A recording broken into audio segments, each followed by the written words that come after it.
మనం అధ్యయనం చేస్తున్నటువంటి అంశము ఆంధ్రదేశ చరిత్రలో ఒక సువర్ణాధ్యాయంతో లెక్కించదగినటువంటి చక్రవర్తుల పాలన. అదేంటంటే విష్ణు కుండినులు. విష్ణు కుండినులు అనేటటువంటి చక్రవర్తుల గురించి ఇప్పుడు మనం అధ్యయనం చేద్దాం.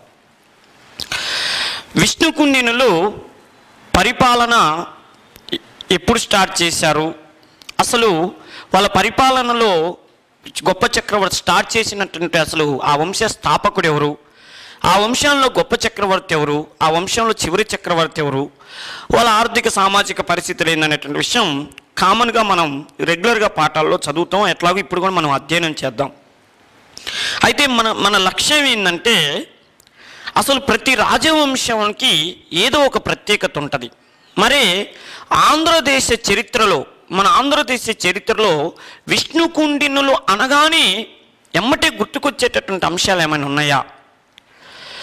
కాంపిటేటివ్ ఎగ్జామ్లో వీళ్ళ గురించి అడగటానికి స్కోప్ ఉండేటటువంటి అంశాలు ఏంటనేటువంటి విషయాన్ని మనం ప్రత్యేకతలు చెప్పుకుందాం. ఎందుకంటే నేను మొదటి నుంచి ఈ ఆన్లైన్ క్లాసుల ద్వారా విద్యార్థులకు తెలియజేస్తుంది ఏంటంటే ఆంధ్రదేశాన్ని పరిపాలన చేసిన చక్రవర్తుల్లో మనకి ఒక రాజవంశం అనగానే ఎమ్మటే టక్కున కొన్ని గుర్తొచ్చేటట్టు వాళ్ళకు మాత్రమే సంబంధించిన విషయాలు గుర్తుకొచ్చేటట్టు మనం అధ్యయనం చేయాలి.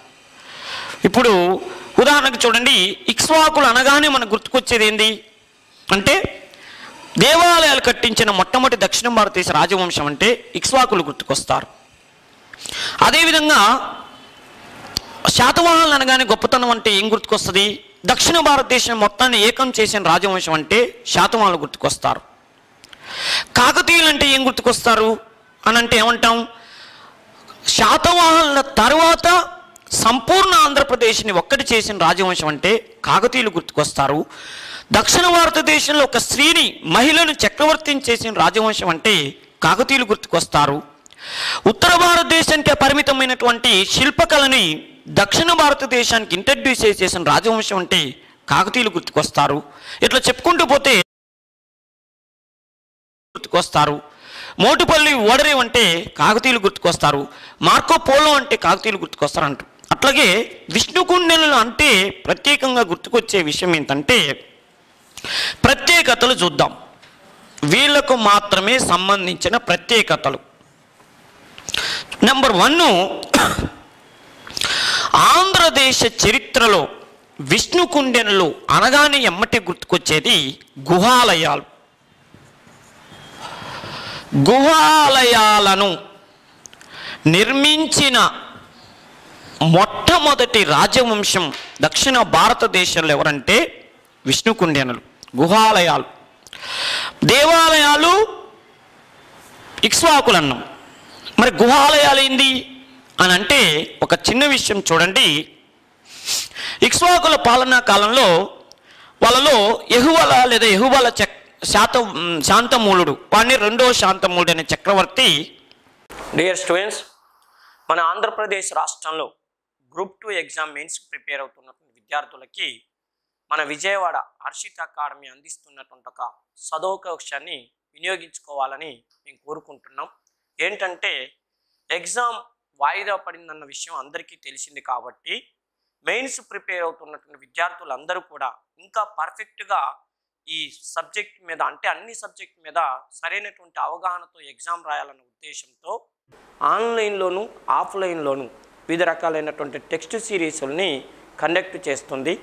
ఈ అవకాశాన్ని ఆంధ్రప్రదేశ్ రాష్ట్రంలో గ్రూప్ 2 యాస్పిరెంట్స్ అంతా కూడా వినియోగించుకోవాలని కోరుతున్నాం. ముఖ్యంగా విద్యార్థులు గుర్తుంచుకోవాల్సిన విషయం ఏంటంటే మీరు ఎన్నిసార్లు ఆ సబ్జెక్టు చదివినా కూడా ఎగ్జామ్ ప్యాటర్న్ అనేటటువంటి తెలియాలి. అంటే ప్రతి ప్రశ్నని ఎలా అడుగుతున్నా అనేటటువంటి విషయాన్ని మీకు తెలియాలి.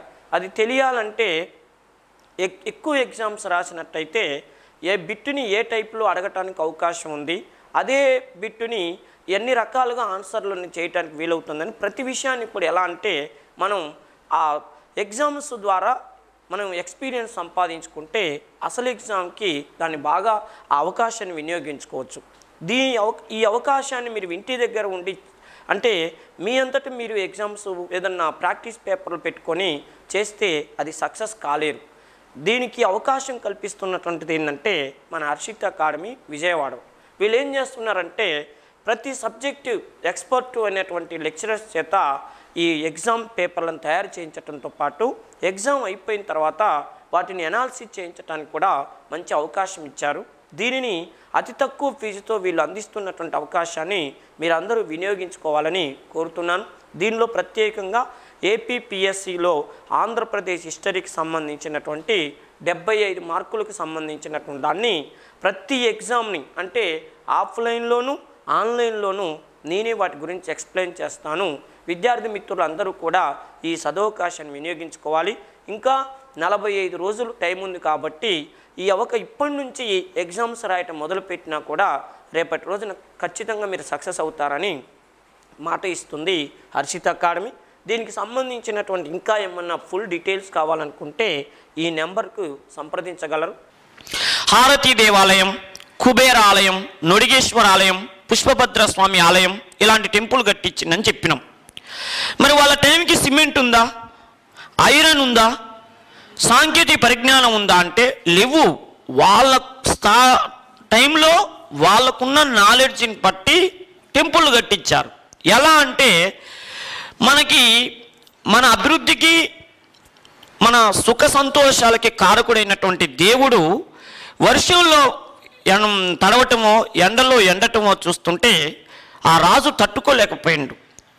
ఆ శిల్పాలు ఎండలో, ఆ విగ్రహాలు ఎండలో ఎండుతుంటే తట్టుకోలేకపోయిండు. అప్పుడున్న నాలెడ్జ్ ప్రకారం ఆయన చేసిన పని ఏంటంటే మట్టితో 4 వైపులు గోడలు కట్టించి ఆ గోడలు కట్టించిన దానికి ఒక చిన్న డోరు పెట్టి ఆ డోరు మీద మరి ఆ గోడల మీద 4 వైపులు కట్టించిన గోడను ఒక గర్భగుడిలాగా తయారు చేసి మట్టితో తయారు చేసి పైన మరి ప్లాస్టింగ్ స్లాబ్ పోద్దామంటే సిమెంట్ లేదు, ఐరన్ లేదు. అప్పుడు వాళ్ళు ఏం చేశారు అంటే పెద్ద పెద్ద బండలు నాపరాలని పేర్చారు.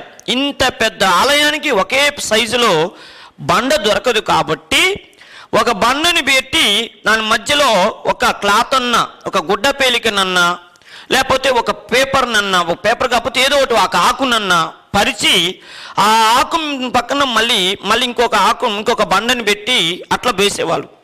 ఈ బండకి మధ్య క్యాప్ని పూర్తి చేయటం కోసం గుడ్డ పేలికనే పెట్టి పైన మళ్ళీ మెత్తేవాళ్ళు, మట్టితో మెత్తి ఇక అదే ఆలయం అని చెప్పి చెప్పుకునే వాళ్ళు. ఇదే వాళ్ళు దేవాలయం అని చెప్పి మనకి ఇక్ష్వాకుల కాలంలో చెప్పేవాళ్ళు. దానిలో ఒక దేవుణ్ణి ప్రతిష్ఠించేవాళ్ళు.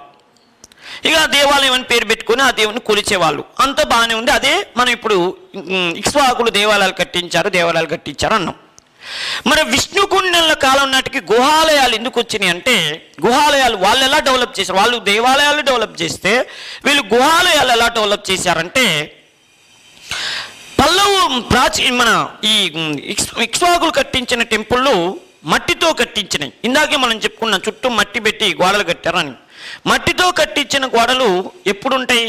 ఎండాకాలం బాగానే ఉంటాయి, చలికాలం బాగానే ఉంటాయి. వర్షాకాలం వస్తే అక్కడ ఒకప్పుడు గుడి ఉండేది అన్నట్టుగా ఉంటుంది ఆనవాళ్ళ వారం, అంటే మొత్తం కారిపోతాయి. అట్లా కారిపోయి గుళ్ళన్నీ కూడా పాపం శిథిలమైనవి. దాన్ని తర్వాత కాలంలో విష్ణుకుండెలను అనే వాళ్ళు గమనించారు.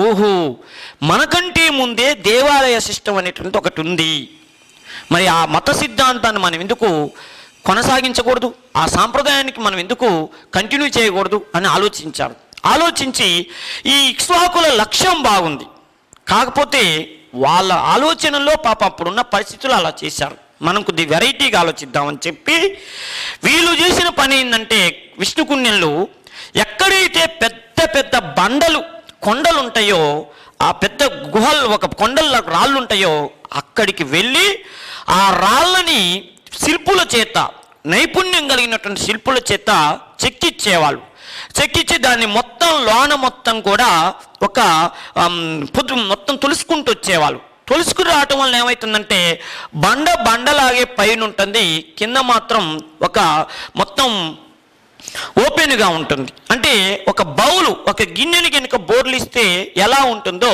అలా తయారు చేసేవాళ్ళు.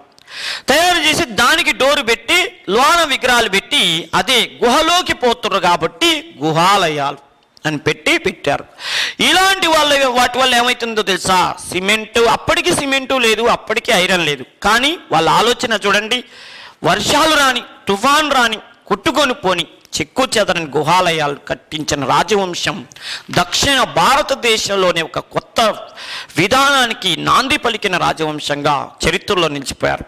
వీళ్ళ విధానాన్ని పల్లవులు డెవలప్ చేశారు. వీళ్ళు మన పల్లవులు కాంచీపురంలో తమిళనాడు ప్రాంతంలో అద్భుతంగా చేస్తే, దక్షిణ భారతదేశంలో మన ఆంధ్రదేశంలో గుహాలయాలు అనగానే గుర్తుకొచ్చే రాజవంశం ఏంటంటే విష్ణుకుండేనులు. అది ప్రత్యేకంగా గుర్తుపెట్టుకోవాలి. ఇప్పుడు మనం వీళ్ళ ప్రత్యేకతలు చెప్పుకుంటున్నాం మనం. అది గుహాలయాలను ఆంధ్రదేశానికి పరిచయం చేసిన రాజవంశం అంటే విష్ణుకుండెనులు గుర్తుపెట్టుకోండి. ఒకటి, ఎన్ని గుళ్ళండి మనకి విజయవాడలో కనకదుర్గమ్మ తల్లి, ఇంద్రకీలార్ది గుహాలయం అలాంటిదే. అదేవిధంగా అక్కన్న మాదన్న గుహలు అలాంటివే.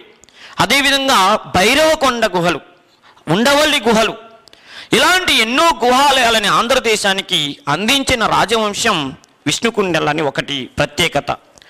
రెండో చూద్దాం వీళ్ళ ప్రత్యేకత ఏంటంటే, ఇది ఫస్ట్ ఇంపార్టెంట్ విషయం. రెండో ప్రత్యేకత ఏంది ఈ రాజవంశం అనగానే అంటే, గతంలో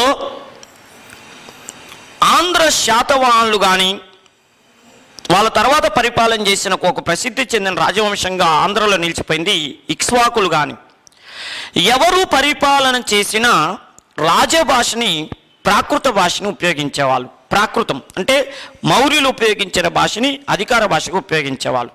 కానీ వీళ్ళు చేసిన గొప్ప పని ఏంటంటే, ప్రాకృత భాషకు మంగళం పాడి సంస్కృత భాషకు పెద్దపీట వేసిన, అంటే అగ్రతాంబూలం ఇచ్చిన మొట్టమొదటి దక్షిణ భారతదేశ రాజవంశం. అంటే సంస్కృత భాషకు ప్రాధాన్యత కల్పించిన మొట్టమొదటి రాజవంశం ఏదయ్యా అంటే విష్ణుకుండెనులు. మీకు ఒక డౌట్ రావచ్చు, ఇక్ష్వాకులలో అధికార భాష ప్రాకృతం ఉన్నారు కదా, మరి ఆ ఇక్ష్వాకు రాజుల్లో కూడా యెహువల శాంతమూలుడు అనే రాజు సంస్కృత భాషలో శాసనం వేయించాడని చెప్పారు కదా, మరి ఆయనే కదా మొదటిసారిగా సంస్కృతాన్ని ఉపయోగించిందని మీకు డౌట్ రావచ్చు. కానీ ఇక్కడ మనం చెప్తున్నది ఏంటంటే, రాజభాష.